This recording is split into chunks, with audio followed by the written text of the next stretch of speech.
Vous m'aviez manqué. Ça fait longtemps. Ça doit faire quoi? 4 ans que j'ai plus fait de recettes.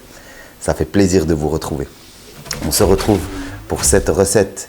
Donc, c'est 30 recettes pendant 30 jours durant le Ramadan. On se retrouve aujourd'hui pour la recette de la baguette pizza. Donc, vous avez en apparence une pizza, seulement que c'est une base baguette. Vous voyez les baguettes qui sont pré-cuites. Donc, je vais vous montrer comment faire une pizza pour l'iftar, pour déjeuner même le matin, avec un petit peu de légumes, une petite sauce tomate très intéressante. Je vais vous montrer comment on la faire pour qu'elle soit excellente pour déjeuner, pas trop lourde, mais en même temps, vous donner des idées pendant ce Ramadan.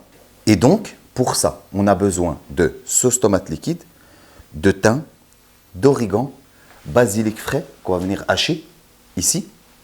On a besoin de poivrons pour la couleur, un petit peu de ciboulette qu'on va venir hacher, un pain pré-cuit ou déjà cuit, ça dépend. Donc tout dépend de... Parfois, il y en a qui le font en gardant le pain d'hier, etc. Et ça sort excellent. Et on aura besoin de mozzarella. Donc on va commencer directement dans la recette. On va venir couper notre pain. Voilà, ici on a les deux parties. Donc on va commencer par la découpe de nos poivrons. On va hacher notre ciboulette et on va hacher notre basilic. Voilà, comme ça. Des belles petites fleurs. Agréable. On va venir par hacher. Voilà, comme ça.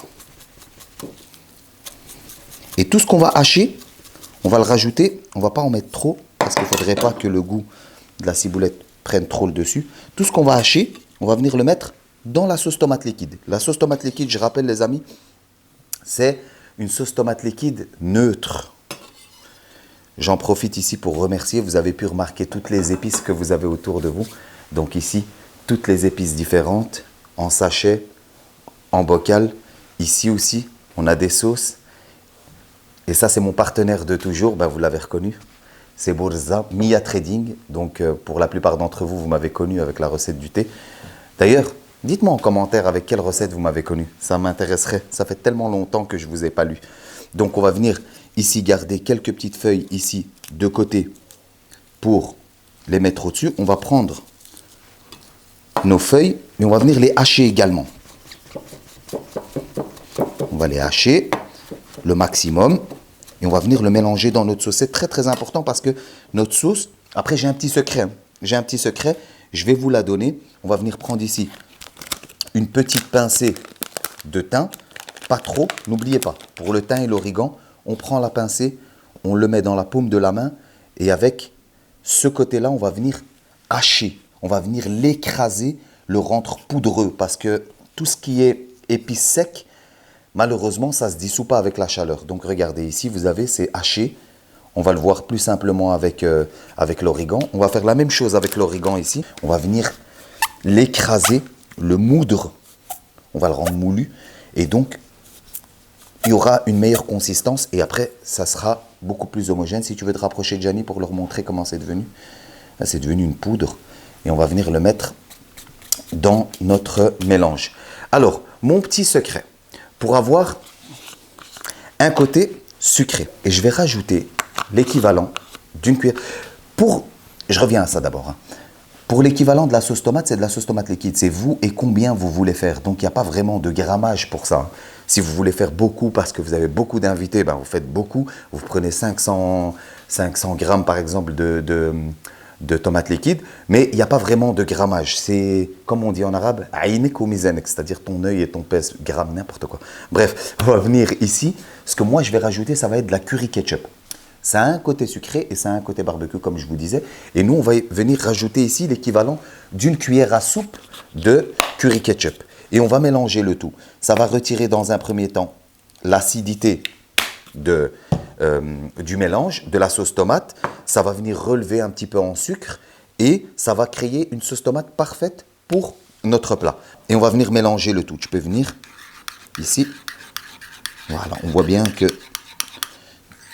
toutes nos épices sont en train de se mélanger. On va venir procéder à la découpe de nos légumes ici, les poivrons. On va venir les cuire. Habituellement, je mets aussi des oignons, mais ce n'est pas obligatoire parce que l'oignon, on va dire que tout le monde n'est pas forcément fan.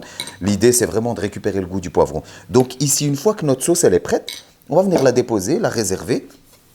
Donc maintenant, on va venir procéder à la découpe de nos poivrons. On ne va pas en mettre beaucoup parce que bon, je ne vais pas faire énormément on va juste goûter. Voilà, ici pour la couleur, j'ai vraiment pris les 3 poivrons différents. L'idée, c'est vraiment de faire des tout petits dés. Donc on va les mettre avec une noix de beurre ou un filet d'huile et on va venir les cuire à la poêle, les faire revenir. Une fois qu'ils seront cuits, l'idée c'est de venir rajouter justement la sauce tomate dessus et faire cuire la sauce tomate qu'on a préparée pour que ça nous fasse notre base sauce tomate. Voilà. Maintenant on va y aller tout doucement sur la découpe.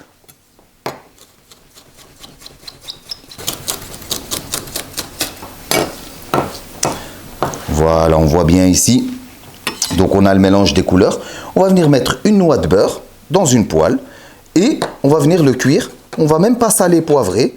Donc l'idée c'est vraiment de saler, poivrer quand la sauce est sur la poêle avec les légumes. On va venir faire cuire nos légumes. On se retrouve tout de suite face à la poêle. Voilà, on a mis notre noix de beurre. À partir du moment où il commence à fondre, on va venir et on va jeter nos poivrons ici, dessus.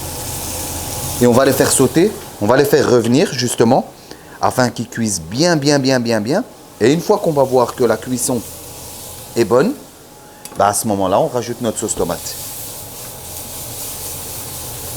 Voilà. Et comme on les a émincés très finement, ben, oh, tu n'as pas besoin de me filmer. Si tu veux, tu peux rester sur la poêle. Hein.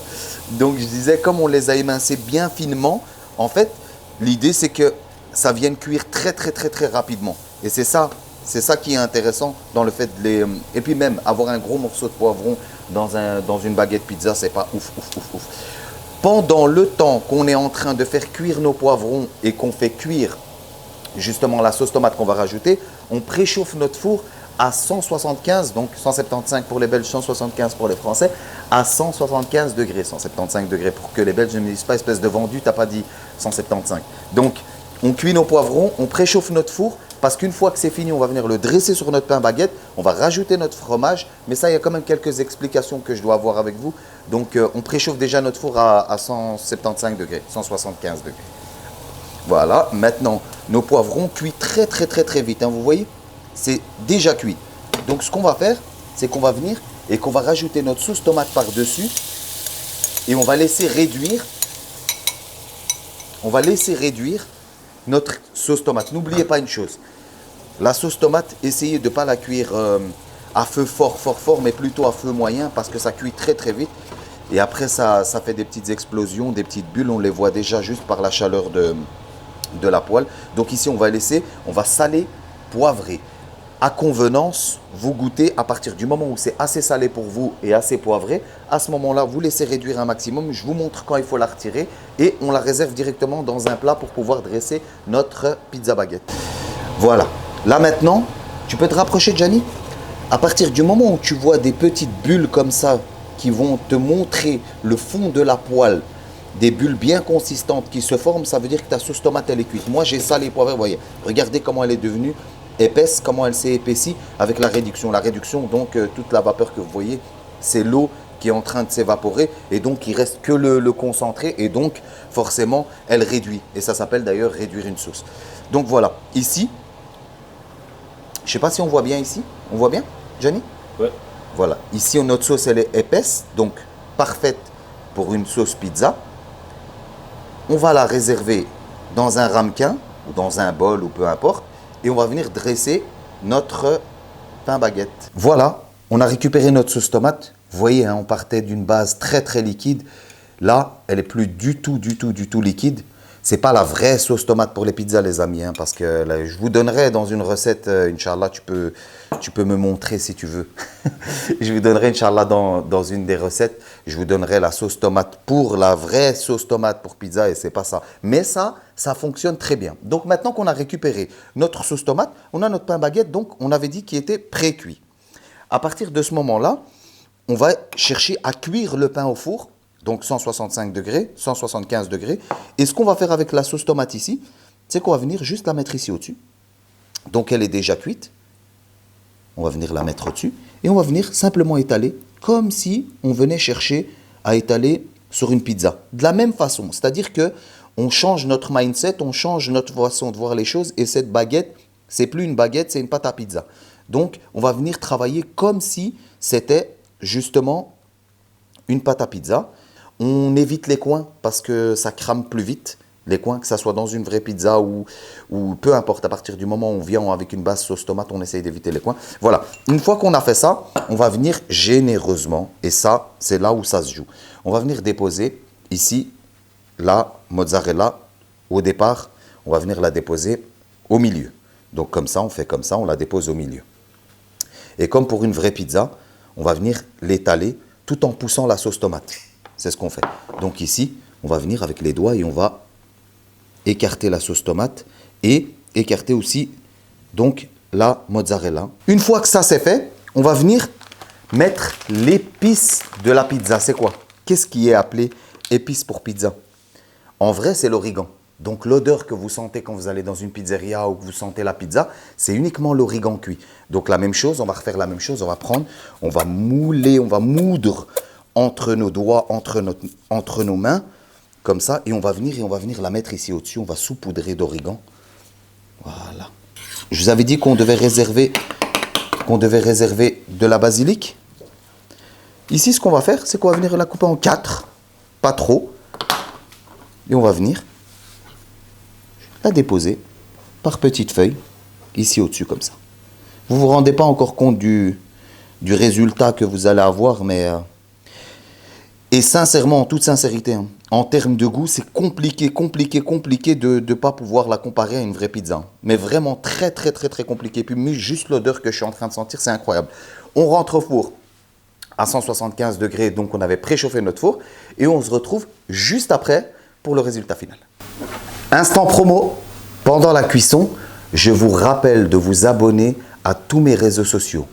Il y a une raison spécifique à ça, je ne l'ai jamais fait. Moi, je ne partage pas habituellement mes réseaux sociaux. Mais abonnez-vous à Snap, ça s'affiche ici. Juste au-dessus, normalement, vous avez TikTok. Juste au-dessus, vous avez Instagram et juste au-dessus, vous avez Facebook.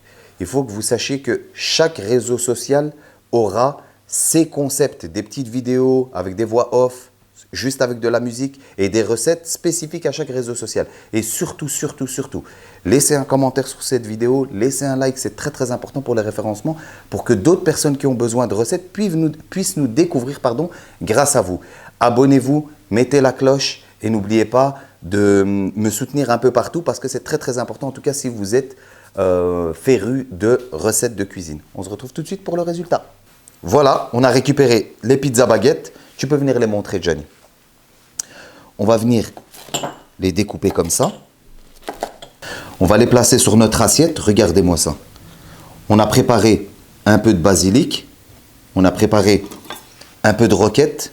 Et on a préparé un peu de persil et de ciboulette. On va juste venir... Cela, on va les mettre comme ça. On va venir mettre un peu de persil. La ciboulette, on va venir la hacher pareil. On va venir la hacher un petit peu, vraiment grossièrement. On va les mettre ici au-dessus comme ça, sur les côtés. Et on va mettre de la roquette par-dessus. Voilà l'assiette. Partons du principe que vous voulez en manger parce que c'est ce que je vais faire. On va prendre une comme ça. Vous pouvez aussi rajouter du parmesan. Regardez-moi ça. Bismillah. Ah ouais, c'est le ramadan. Vous la voyez à 18 h et vous me voyez manger. Ben moi, quand je tourne mes recettes, c'est pas encore le ramadan. Allez, la recette est terminée les amis. Regardez, je vous en garde une entière. Merci à tous d'avoir suivi cette recette. On se dit à demain pour une nouvelle recette. N'oubliez pas de vous abonner, de mettre un like, un commentaire et de me suivre sur tous les autres réseaux sociaux. Merci encore à Mia Trading pour la collaboration et pour tous ces produits avec lesquels je cuisine. Et on se dit à demain pour une nouvelle recette. Salam alaikum.